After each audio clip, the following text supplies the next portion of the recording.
안녕하십니까. 인도 불교의 사상과 역사 마지막 48번째 강의입니다. 오늘은 지난 시간 말씀드렸듯이 인도 불교의 종합적 체계화라는 제목하에 보리도 차지론에 등장하는 이제 그런 수행 체계에 대해서 좀 상세하게 설명드리겠습니다.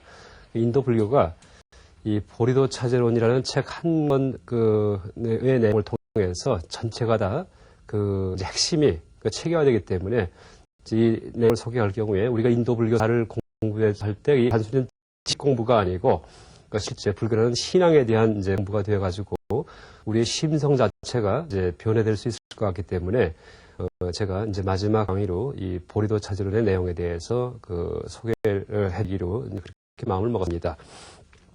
일단 지난 시간 제가 얘기했듯이 보리도 차지론에서는 그러니까 수행자 혹 신행자, 불교 신행자를 3단계로 분류하는데 지금 내가 칠판에 미리 써놨는데요.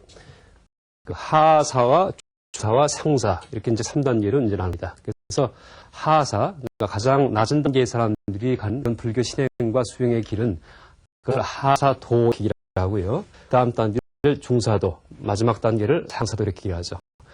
근데 이제 이 특징은 우리가 보통 불교 수행할 때 어떤 부처님의 가르침이 가장 최고의 가르침인가라고 이제 했을 경우에 누군가가 이것이 가장 부처님의 가르침의 핵심이다라고 이제 누군가가 대답을 해준다면은 그 가르침만을 그럼 내가 따라가서 그 수행을 해야 되겠다라고 마음먹기가 쉽죠.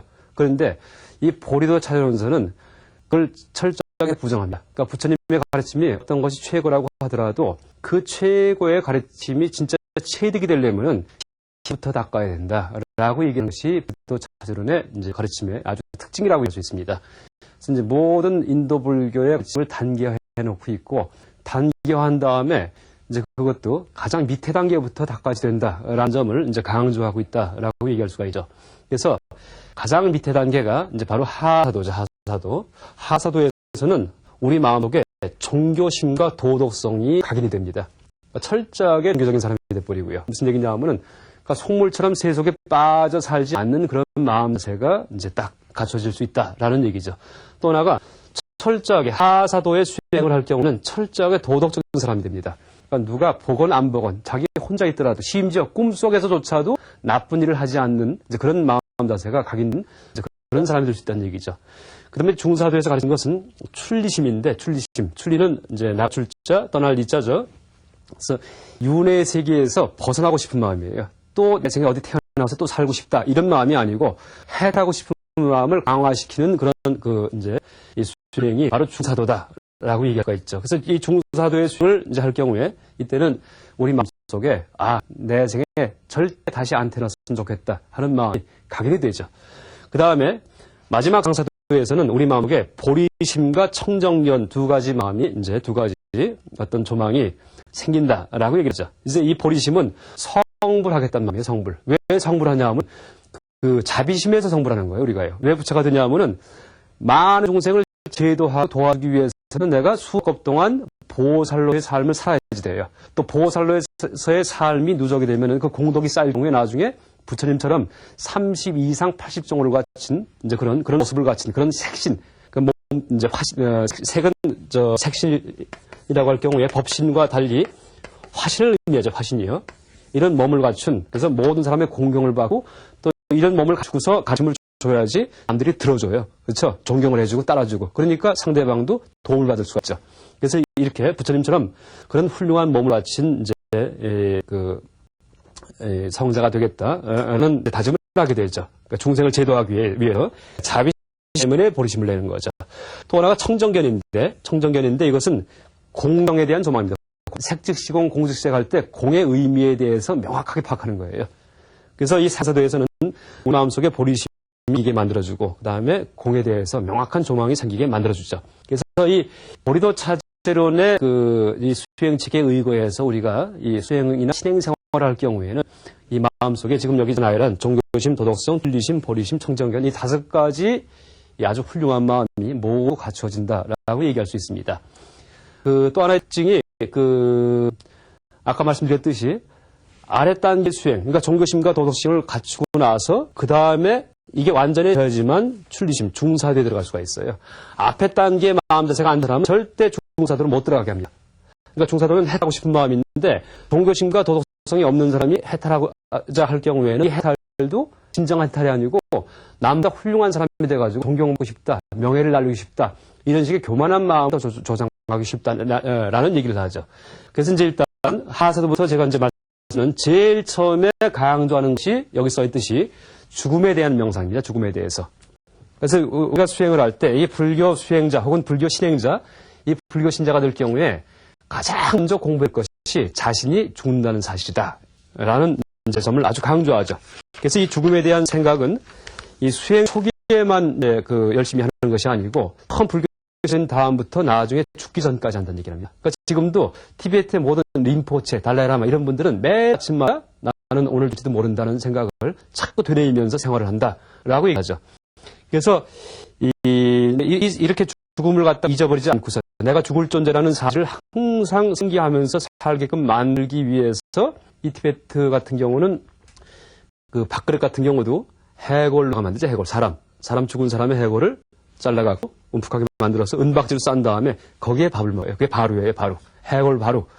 그 다음에 염주를 사람 뼈를 깎아서 만들어요. 염주 티베트 스님들 쓰는 항상 내 몸뚱이도 이렇게 될 것이다. 지금은 내가 이 뼈가 누가 나를 찌르기만 해도 그냥 피하는 아끼고 소중히 여기는 뼈인데 이것이 죽은 다음에 저렇게 굴러 떨어지는 그런 이 구슬처럼, 그렇죠? 염주처럼 돼가지고 남의 손에서 굴러갈 것이다.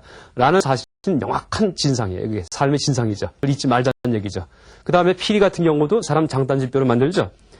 그 다음에 이제 이렇게, 그래서 매일 아침 일어날 때마다 내가 언제 죽을지 모른다는 사실, 매일 저녁 잠에 들 때마다 내가 죽을 수도 있다는 사실을 갖다가 또 상기하게 만들죠. 그래서 언제까지 죽음에 대한 명상을 하냐 하면은 공포심이 들 때까지 하라 이렇게 얘기합니다.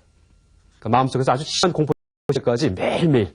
그러니까 당장 나가서 될 수도 있고 여러분 어떤 건물이 무너져서 누가 죽었다 할 경우에 그 사람이 그 10분 전에 자기 죽을지 몰랐어요. 우리도 마찬가지예요. 어느 질에 어느 순간에 갑자기 뭐가 떨어져 죽을지도 몰라요. 지금 시청할 인원들 다 마찬가지고 전 인류가 다 마찬가지예요. 근데 우리는 이제 그걸 망각하죠. 내가 80은 4년이, 10은 4년이 전 보장이 안 돼 있어요. 이런 사실을 아주 절감하는 거죠. 그래서 이 죽음에 대한 명상을 할 경우에 이제 어떤 마음이 나한테 갖춰지냐 하면은 이 철저하게 명예에 집착하지 않는 마음이 갖춰진다는 얘기를 합니다. 또 하나가 재물이 없어진다라는 얘기를 하죠. 그러니까 죽음을 생각할 경우에 그때는 내가 아무리 돈을 많이 모으고 재물을 많이 모아도 죽은 다음에는 다 무용지물이에요. 오히려 죽기 전에 내가 재물을 많이 모으고 아주 행복하고 유복해질 경우에는 내 생에 내가 인과응보의 이치에 의해서 받을 재물들인데 미리 받았기 때문에 내 생에는 가난하게 태어나요.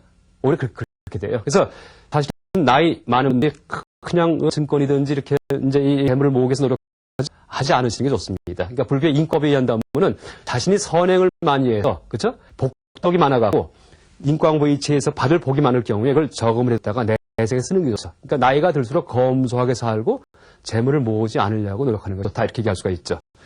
그래서 삶에 빠져서 희닥거리면서 사는 사람들한테 일단 죽음에 대한 명상을 심어서 마음속에 종교심이 발동합니다. 종교심. 세속에 속물처럼 빠져 살지 않겠다는 마음이 강한 거죠. 그래서 이제 이것을 그냥 말하는 것이 아니고 시적 표현에서 얘기를 하는데 그러니까 제가 몇 개만 읽어보겠습니다. 쫑카파의 말씀인데 절벽에서 떨어질 때 하늘을 안다고 기뻐하지 말되어다 이렇게 얘기합니다. 이게 바로 우리의 삶이에요. 절벽에서 떨어질 때 이제 요새 그런 놀이기구가 많이 있죠. 높은 데 떨어지면은 그냥 하늘 날듯이 기쁘겠죠. 그런데 어떻게 돼요? 10초 있으면은 내 몸 박살이 나버려요, 다. 지금 우리의 삶도 그와 똑같다는 얘기죠. 지금 희낭거리면서 살고 있는데 이것저것 추구하고 살고 있는데 언제 어느 순간에 내 몸이 박살이 날지 모른다는 얘기예요. 눈도 멀고 귀도 멀고 온몸이 마비가 되고 나만 죽는 것이 아니고 내가 죽는 순간은 온 우주가 폭발하는 순간이에요. 그렇죠? 그래서 이것을 항상 염두에 둬야지만 명예도 사라지고 재물력도 사라진다라고 얘기를 하죠. 그래서 진정 종심이 발동한다.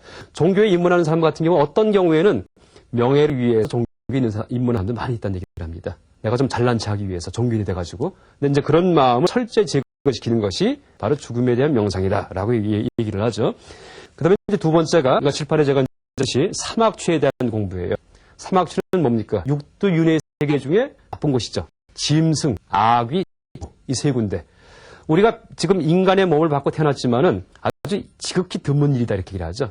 전 인류가 죽은 다음에 내 생에 또 사람으로 태어난 경우가 거의 드물다 이렇게 얘기를 합니다. 그러니까 생명의 세계에서 이 평균치는 짐승이에요. 생명의 세계에서.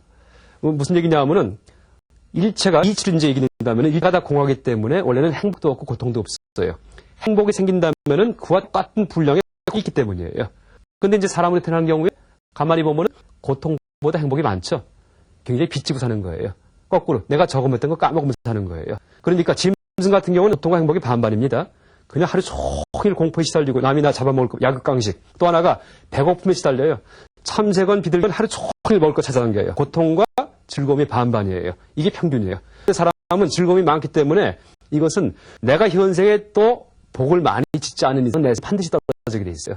그래서 이 떨어지는데 짐승도 힘들지만은 아귀는 얼마나 배고파요. 너무 괴롭죠.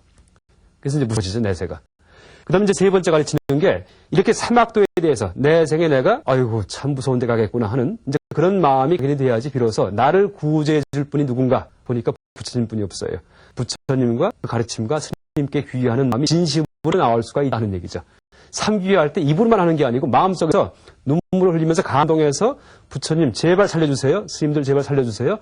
부처님 가르침 열심히 공부해서 내가 제발 옳게 살아갖고 내세 혹은 미래에 행복한 삶을 살고 싶어요. 라는 마음인 거죠. 이게 삼귀의죠. 그래서 죽음과 사막도에 대한 명상이 철저히 된 사람이 진정한 삼귀를 할 수가 있다라고 얘기를 하죠. 자발적인 삼귀의죠. 누가 시키지 않아도. 그 다음에 삼귀가 되고 나면은 부모님의 가르침에 의거해서 불법승, 삼보 중에 법보에 의거해서 인과응보에 이치에 공부합니다. 인과응보. 어떤 행동하면은 어떻게 되고 어떤 행동하면 어떻게 된다. 나쁜 행동하면은 나중에 고통스러운 과보를 받고 한다는 그런 인과응보는 아주 기술에 맞물려서 한치도 어긋남이 없다는 사실을 명확히 자각을 하는 거죠. 이럴 경우에 내세가 무서워서 나쁜 짓을 못하게 살게 돼요. 꿈속에서조차도 남이 안 봐도 내세가 무서워서 내가 꿈속에서 지은 업도 의업이에요. 그거는요. 꿈속에서 컴퓨터 게임하면서 지은 살생도 이건 의업이에요. 남을 죽이려는 마음 자세예요. 컴퓨터 속에서 버린 의욕도 그렇죠? 탐욕도 다 의업이에요. 그렇죠? 그래서 의업 마음속에 지은 업이건 입으로 짓는 업이건 남이 보건 안 보건 꿈속에서조차도 철저히 도덕적으로 만드는 것이 바로 인과응보 사막주의에 대한 공부를 통해서 얻어진다라고 얘기할 수 있죠. 그 다음에 사람으로 내가 태어났기 때문에 지금 부처님을 이제 만날 수 있고 부처님 가르침을 얻을 수가 있어요. 우리가 얻어 들을 수가 있어요. 얼마나 고마운 일이에요. 그래서 그 다음에 하사도에서 가르치는 것은 사람으로 태어난 고마움에 대해서 가르치죠. 그러니까 할 일이 뭐겠어요. 아주 철저히 도덕적으로 살고 철저히 세속에 빠져 살지 않고 항상 마음을 정화하고 사는 그죠? 나의 내생을 준비하면서 사는 것이 가장 올바른 삶이겠구나 하는 이제 그 사실이 아주 마음속에 강연이 되게 되겠죠. 그런데 그렇게 살 경우에 내세가 어떤 내세가 옵니까? 행복한 내세가 오죠. 복된 내세가 오죠. 해탈하는 게 아니에요. 그거는요. 윤의 세계 속에서 하늘나라에 태어나든지 또 내생에 사람으로 태어나더라도 좀 유복한 환경 속에 참 좋은 사람으로 태어나든지 이것뿐이 안 돼요. 그런데 그렇게 서너 번 태어났다가도 언젠가 또 내생에 부처님 가르침과 멀어지는 또 버려요. 또 짐승으로 태어나든지 악이든지 무섭죠. 그러니까 아이고 그 다음에 이제 중사도로 올라갑니다. 윤회의 세계에 아예 태어나지 않는 것이 좋겠구나 하는 마음을 품을 수가 있죠. 왜냐하면은 지금 말씀드렸듯이 우리가 윤회의 세계 속에서 아무리 잘 산다고 하더라도 잘 산다는 얘기는 선업을 착한 일 많이 하고 항상 예의를 지키고 남 도와주고 이런 거예요. 그래도 내 생에 하늘나라에 태어나는데 그 다음에 이제 중사도에서 가르치는 게 하늘나라에 태어나더라도 거기에 고통이 이렇게 얘기합니다. 고통이. 무슨 고통이 있냐 하면은 하늘나라에 태어나더라도 자기보다 착한 일을 더 많이 하는 천신들이 지위가 높아요. 자신보다 지위가 높은 천신들이 나를 갖다가 무섭게 한다. 공포가 있다. 이렇게 얘기해요. 공포고. 그러니까 비유한다면은 대기업에 취직한 신입사원이 남들은 다 부러워하죠. 참 좋은 일 취직했다고. 그죠? 그 다음에 월급도 많으니까 차도 큰 거 굴리고 좋은 집 사요. 근데 그 회사원이 회사에 들어가면 말단 사원이에요. 어떻게 돼요? 과장, 부장님한테 쩔쩔매요. 무서워 살아요. 이게 하늘나라다. 이렇게 얘기를 하죠. 나보다 선업, 착한 일 많이 한 천신들의 공포에 시달리고 산다. 그 다음에 어떤 공포가 있냐면은 하늘나라에 태어난다고 하더라도 그게 영원한 것이 아니에요. 자기가 지은 복만큼 거기 사는 거예요. 복만큼. 지은 선업만큼 까먹고 사는 거예요. 적은 것만큼. 그러니까 언젠가 죽게 되는데 100년 있다가 1000년 있다가 죽게 되는데 죽을 때 하늘나라 천신들은 되게 신통력이 있기 때문에 신통이 천신의 능력이에요. 신통력이 있기 때문에 내 생을 짐작한다 이렇게 얘기합니다. 내생을, 자신의 내생에 대해서. 근데 하늘나라에 살 경우에는 전생에 대한 복덕, 이제 공덕만 다 까먹고 살았어요. 행복을 누리면서. 하늘나라에는 불행한 사람들이 없기 때문에, 불행한 천신이 없기 때문에 하늘나라에서는 어떻게 돼요? 남을 도와줄 기회가 없어요. 뭔가 가난하고 어려운 사람이 있어야 도와주지. 착한 일을 할 기회가 없어요. 그러니까 어떻게 돼요? 하늘나라에서는 선업을 쌓지를 못해요. 그러니까 하늘나라에서 행복을 누리면서 사는 기간 동안 복덕만 다 까먹어버리고 남은 것은 전전생에 지었던 악업만 남아있어요. 그러니까 그거 과거를 받기 위해서 어디 태어나겠어요? 인간은 못 태어나, 천신들은요. 그렇게 길래요. 천신으로 태어나면 착한 사람이 태어나지만은 천신이 다시 죽을 경우에는 악과 축생, 짐승으로 태어난다 이렇게 얘기하죠. 그래서 천신들은 기도할 때, 죽을 때 기도할 때 제발 아주 밑바닥이라도 좋으니까 사람으로 되십시오. 제발. 턱걸이라도 좋으니까. 이렇게 기도한다라고 얘기를 하죠. 이게 쫑카파 스님의 이 보리도 차저론의 가르침입니다. 그러니까 어떻게 돼요? 아무리 내가 한날에 태어나도 아이고 이게 영원한 데가 아니에요. 무서워요. 앞으로 또 수억 겁 동안을 갖다 윤회할 텐데 또 지도 갈 수가 있고 또 과거에 수억 겁 동안 한나라 지금 다 가봤어요. 그러니까 제발 안 태어나는 게 좋겠구나 하는 마음이 나죠. 그러니까 안 태어나는 게 이제 해탈인데 여러분 물을 거예요 아마. 그럼 해탈하면 어디 해탈의 나라에 있느냐? 어디 좋은 나라에 있냐? 그럼 내가 해탈하겠다 할 텐데 그거는 없어도 좋아요. 예. 해탈한다면 끝나도 좋아요. 왜? 너무나 윤회가 지긋지긋하니까. 그런 마음이 이제 뭐냐는 바로 이제 이 중사도에서 가르치는 이 쫄리심이다. 그러니까 벗어나고 싶은 마음이죠. 물론 해탈한 다음에 전에 말씀드렸듯이 이제 티베트에서는 깨달은 중음신으로서 그러니까 위대한 인격자 아라한이 되어야지만 해탈할 수가 있어요. 그래야지만 윤회 세계에 다시 안 들어와요. 내 생에 다시 절대 생명의 몸을 받지 않아요. 그런데 깨달은 중음신 영적인 존재를 머면서 불쌍한 종생들 도와주고 사는 거예요. 기도할 때 감흥하면서. 이게 티베트에서 그렇게 얘기합니다. 이게 보신죠, 보신. 혹은 보신, 응신. 이렇게 얘기를 하는데, 삼신 중에서. 그 둘째 얘기고, 그렇지 않다도 어쨌든 윤회한 것보다는 아예 안 태어나는 게 좋겠구나 하는 마음이 철저하게 나는 거. 이게 바로 해탈의 마음이죠. 열반의 마음이고, 이것이 중사도에서 가르치는 마음이죠. 그래서 하늘나라조차도 그렇게 고통이 있고, 인간은 또 어때요? 우리가 사람으로 태어났을 때, 부처님 가르치면서 생로병사에 이제 4가지 고통이 있다. 이렇게 하시죠. 자, 탄생도 고통이고, 늙음도 고통이고, 병도 고통이고, 죽음도 고통이죠. 죽음이 고통인 거, 병든 게 고통인 거 쉽게 알아요. 그러니까 이거는 생략하고, 탄생 고통을 또 찾아오면서 어떻게 설명하냐면은, 탄생을 고통이라고 하면 이상하죠. 왜? 우리는 탄생을 행복이라고 보니까. 왜? 해피 버스데이 투 유 하잖아요. 어릴 때 태어나면 행복인 줄 알죠? 내 입장에서 탄생 보지 말라 이렇게 얘기를 하는 거예요. 이 보리토 차저론에서. 그 어린애 입장에서 한번 탄생의 순간을 봐라 이렇게 하죠. 어린애가 탄생하기 위해서는 어떻게 돼요? 죽었던 중음신, 이제 귀신이 49제 끝난 다음에 혹은 그 이후에 자궁 속에 들어가 달라붙어요. 사람일 경우에. 달라붙어갖고 이제 커나가는데 명이 커요. 커나가는데 지금도 우리는 명색과 이제 명색, 이 몸뚱이하고 이 음신이 같이 붙어 있는 겁니다. 그래서 밀교 수행에서 중음신, 우리가 갖는 이 사유, 이제 이걸 뭐라 그러냐면은 그 이제 사념체라고 해요. 사념체. 그러니까 내 생에 아란이 될 경우에 보신이 현생에는 내 정신이에요. 사념체. 이놈이 명색에 달라붙어서 수정란에 달라붙어서 커나가는데 10달간을 자궁 속에 갇혀 있어야 돼요. 꼼짝 못하고서 이렇게 하고서. 그렇죠? 지금도 10달간 여러분 묶어놔봐요. 아이고, 그건 뭐 이제 감옥 지옥이에요. 그 다음에 어떻게 돼요? 10달간 갇혀 있는데 뱃속이 아무리 어린 뱃속이지만은 앞에는 오주 출렁이고 있고 뒤에는 똥이 가득해 있어요. 그렇죠? 그 뭐예요? 어머니가 음식을 씹어주시긴 하지만은 어머니 짐승일 경우에는 이제 자기 어미 동겠죠? 근데 그 음식 전부 다 입으로 씹었다 뱉은 것 같은 거예요. 내가 씹어 뱉은 것도 내가 먹으려면 더러운데 그런 걸 먹으면서 있어야지 돼요.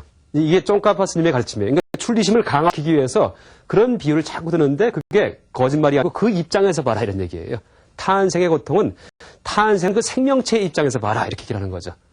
그러니까 어떻게 돼요? 아이고 갇혀있는 것 자체가 다 참 괴로움이에요. 그 다음에 10달이 차지고 내가 같은 거 나오는데 가만히 보니까 몸은 이만큼 컸는데 입구는 작아요.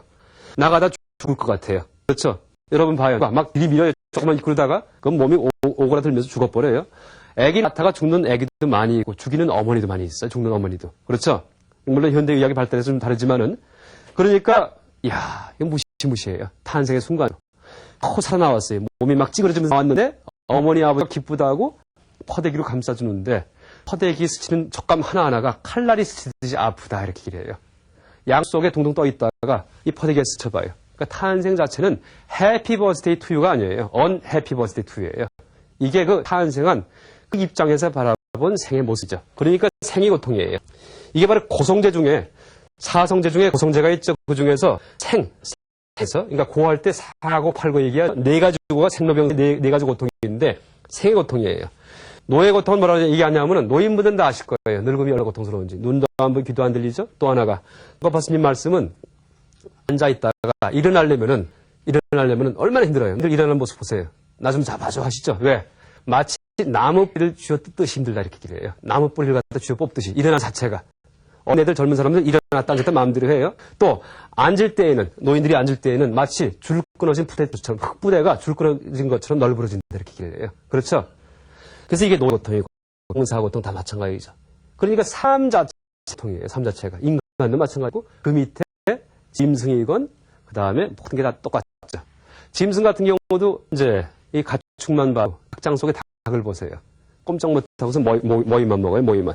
왜? 움직이면은 이 살이 빠지니까는 값이 떨어져요. 그러니까 움직이지 못하게 해서 살만 찌우죠. 그래서 먹이만 먹다가 알은 낳는데 다 뺏어가요. 나중에 어지간히 크니까는 목을 비틀어 죽여버려요. 이게 가축이에요. 그나마 죽을 때까지는 다른 무서운 동물의 위협을 안 받는 게 닭장 속의 닭이에요. 이 닭을 풀어놔서 숲속에 놓으면은 항상 공포에 떨고 살아요. 왜? 자기보다 무서운 이 늑대 같은 것들이 잡아먹을 것 같은 그런 두려움 속에서 약육강식의 두려움 속에 살죠. 그래서 이 짐승의 고통은 말할 것도 없고 그 다음에 또 악의 고통은 말할 것도 없죠. 이게 윤회식 속에서 아무것도 없다는 얘기예요. 하늘나라건 인간이건 짐승이건 지옥이건 악이건. 그래서 이 중사도에서는 이렇게 철저하게 출비심 다시는 태어나지 말아야지 하는 마음을 각인시키는 것이 중사도의 목적이다라고 얘기하죠. 그래서 이제 수행을 시작하는데 번뇌를 다 끊고서 위대한 인격자가 되는 거예요. 알아내는 거예요. 신통력이 열리고 그래야지만 안 태어날 수가 있어요. 일반 사람들은 수행하지 않은 사람들은 자살을 해도 또 태어나요. 자살하면은 그전 었던 악업에다가 자살한 악업까지 가져갖고 더 불행하게 태어나버려요. 자살한다고 문제 해결되는 게 또 태어나니까 반드시 사람은 태어나게 돼 있어요. 사람이건 생명이건. 그러니까 불교의 목적은 다시 태어나고 싶은 게 아니고 다시는 안 태어나고 싶은 것이 불교에서 지향하는 거죠. 이게 중사도죠. 소승이죠. 그게 해탈이고 열반이죠. 근데 이제 나는 겨우 윤회의 세계에서 벗어날 수가 있어요. 수행을 해가지고. 그런데 보니까 지난 시간 말씀드렸듯이 나의 가족들, 형제, 친척들 다 앞으로 지금은 사람으로 태어났지만 내 생에 지옥, 악이 축생 돌아다니면서 엄청난 고생을 할 생각하니까 어떻게 돼요? 마음이 아프죠? 그때 이제 자비심이 동하죠. 그러면서 사양사도로 나가죠. 내가 나 혼자 도망갈 것이 아니고 다시 와서 이분들을 도와줘야 되겠다. 이분들도 전부 다 다시 태어나지 않고 해탈의 길에 들 수 있게끔 도와줘야 되겠다 하는 마음이 나죠. 이게 이제 바로 보리심이다. 보리심이라고 얘기를 합니다. 보리심. 이 보리심도 내 친척이든지 친한 사람들, 친구 같은 경우는 보림이 잘 들어요. 내 저 사람 도와줘야 해. 내 자식 같은 경우는 어떻게 돼요? 그건 뭐 내 살보다도 아껴요. 내 살보다. 그런데 남일 경우에는 별로 보리심이 안 나요. 그러니까 부처님 같은 태어날 때부터 모든 중생에 대한 보리심을 가졌던 분이에요. 제가 이제 그 초기 불교 강의할 때 12살 때 연부수 밑에서 부처님이 벌레 짜먹히는 거 보고서 슬픔 느꼈다는 얘기 드렸죠. 어린아이가 벌레 죽는 거 보고서 그 슬픔 느꼈다 하면 나 때부터 동체 대비심을 갖고 태어난 거예요. 부처님은 그 수행 안 하셔도 돼요. 원래부터 돼 있었길래. 근데 우리는 그게 원래부터 안 돼 있어요. 남의 나라에 불행한 일이 벌어지면 쯧쯧쯧하고 그냥 대비 꺼버려요. 그렇죠? 그러니까 모든 생명에 대해서 사람만이 아니고 모든 생명에 대해서 보리심이 나려면 그것도 수행해야지 돼요. 무슨 수행이냐 하면은 바로 칠종인과법과 자타상환법이다 이라죠. 그래서 이것이 이제 칠종인과법이 그 보리심, 마음속에 자비심을 갖다가 강화시키는 그런 훈련법이에요. 무슨 얘기냐 하면은 모든 생명체에 대해서 사람만이 아니고 바퀴벌레, 지렁이건 참새건 모든 생명체는 다 전생에 한 번 이상은 나의 어머니였던 적이 있다 하는 사실을 자꾸 상기하는 거예요. 우리 전생이 수억 겁이기 때문에 반드시 전생에 어머니가 있었어요. 근데 모든 생명의 어머니는 새의 어머니건, 새 어미건, 짐승 사자의 어미 사자건, 바퀴벌레, 어미 바퀴벌레건, 사람은 말할 것도 없고, 자기 자식에 대해서 애지중지 어떻게 돼요? 진자리, 마른 자리 갈아내시고, 이렇게 하면서 목숨을 바쳐서 키워요. 그 은혜가 어마어마해요. 어떻게 돼요? 은혜 갚아야죠. 모든 생명에 전생에 날 어머니로서 나를 도와줬던 은혜를 내가 갚고야 말겠다. 은혜를 갚는 길은 이 생명체, 모든 생명체를 내가 제도하겠다. 보살행을 성불해가지고 나중에 다 구제하고 말겠다 하는 마음을 먹는 거죠. 이것이 바로 칠종인과법이에요. 7단계에 걸쳐서 어머니에 대한 사실을 아는 거, 어머니의 은혜를 생각하는 거, 두 번째, 어머니 세 번째가 은혜를 갖고야 말겠다. 그 다음에 이제 자비심 훈련, 뭐 이런 식으로다가 7단계입니다. 또 하나가 자타상 법, 나와 남을 바꿔보기. 그죠? 저 생명 입장에서 저 생명 생각하는 거. 그러면 이제 보리심이 강화가 되죠. 그래서 이것을 몇 달 몇 날 합니다. 몇 달 몇 년을 갖다가. 이러면 철저히 자비심이 충만된 사람이 돼버려요. 사람이 개조가 돼요. 그리고 지금 제가 설명드렸듯이 이런 과정들이 전체가 다 사택수에 의해서 이루어진다라고 얘기를 하죠. 사택은 생각하는 거, 머리 굴리는 거예요. 생각 끊어지는 게 아니고. 보리도 찾아서는 쓰는 것은 참 중요하지만 그것은 제일 마지막에 하는 것이다. 그것은 목표이지 수행의 도중에는 철저하게 생각을 이어야 된다라고 얘기하죠. 그러니까 분별을 통해 이게 전체가 다 분별을 통한 겁니다. 그러니까 하근기일 경우도 책만 읽을 수 있으면은 말만 이해할 수 있으면은 누구든지 수행할 수 있는 것이 바로 보리도 세론의 수행이죠. 그래서 이렇게 힘이 개발이 되고 나면은 육바람을 끄면서 이제 보살로의 삶을 살게 되는데 육바람일의 제일 마지막에 뭐가 있습니까? 보시직의 인욕 정진 다음에 선정 반야가 있죠.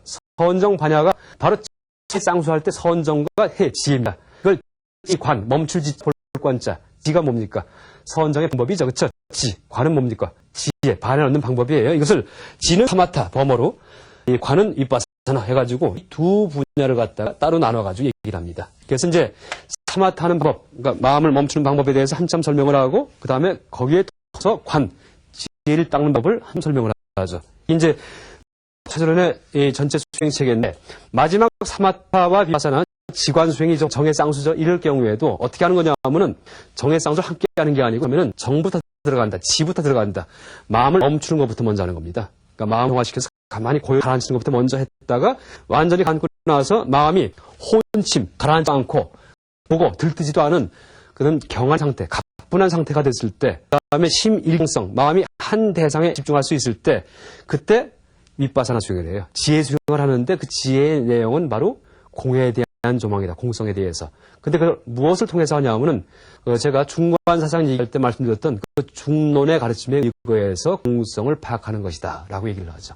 그래서 이렇게 이 상사도까지의 수행이 어지간히 무르익은 사람만이 밀교 수행에 들어갈 자격이 있다. 얘기를 하죠. 그래서 이 수행은 처음부터 상사도로 가면 절대 안 되고 누구든지 하사도부터 해야 된다라고 얘기를 합니다. 무슨 얘기냐 하면은 상사도의 마지막이 미분에 해당된다면은 앞에 하사도의 죽음에 대한 공성은 덧셈 곱셈 거예요. 우리가 미분학 문제를 풀려면 덧셈 곱셈부터 해야 되겠죠. 중학교 때, 초등학교 때 인수분해 풀고 이래야지만 중학교 때, 고등학교 때 미분을 할 수 있어요. 그렇듯이 불교 수행도 처음에 기초 심성이 정화된 사람만이 나중에 선을 닦을 수 있고 그 다음에 지혜를 닦을 수 있다라고 얘기를 하죠. 물론 종교적인 천재들, 날 때부터 착한 사람들, 날 때부터 지혜가 있는 사람들은 진도가 빨리 나가. 하사도부터 시작은 하지만은 그렇지만 누구든지 반드시 하사도부터 들어갔다가 상사도를 닦아야 된다라고 얘기하죠. 그리고 이런 체계가 바로 종교 신앙으로서의 불교학 이것이 600년 동안의 제트를 지배한 아주 강력한 신앙인을 만들어낸 체계였고 이것이 바로 인도 불교 전체가 다 종합된 체계라고 얘기할 수 있습니다.